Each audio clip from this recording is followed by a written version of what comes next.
Sharing Joy and Sorrow. There was once a tailor who was a quarrelsome fellow, and his wife, who was good, industrious, and pious, never could please him. Whatever she did, he was not satisfied, but grumbled and scolded, and knocked her about and beat her. As the authorities at last heard of it, they had him summoned and put in prison in order to make him better. He was kept for a while on bread and water, and then set free again.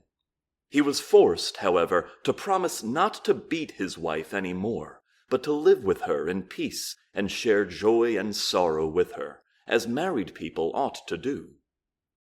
All went on well for a time, but then he fell into his old ways, and was surly and quarrelsome.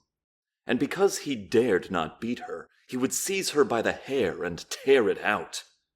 The woman escaped from him and sprang out into the yard, but he ran after her with his yard measure and scissors, and chased her about and threw the yard measure and scissors at her, and whatever else came in his way. When he hit her, he laughed, and when he missed her, he stormed and swore. This went on so long that the neighbors came to the wife's assistance. The tailor was again summoned before the magistrates, and reminded of his promise. "Dear gentlemen," said he, "I have kept my word. I have not beaten her, but have shared joy and sorrow with her." "How can that be," said the judge, "when she continually brings such heavy complaints against you?" "I have not beaten her, but just because she looked so strange, I wanted to comb her hair with my hand.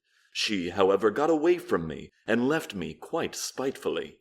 Then I hurried after her, and in order to bring her back to her duty, I threw at her, as a well-meant admonition, whatever came readily to hand. I have shared joy and sorrow with her also, for whenever I hit her, I was full of joy, and she of sorrow, and if I missed her, then she was joyful, and I sorry." The judges were not satisfied with this answer, but gave him the reward he deserved. The end.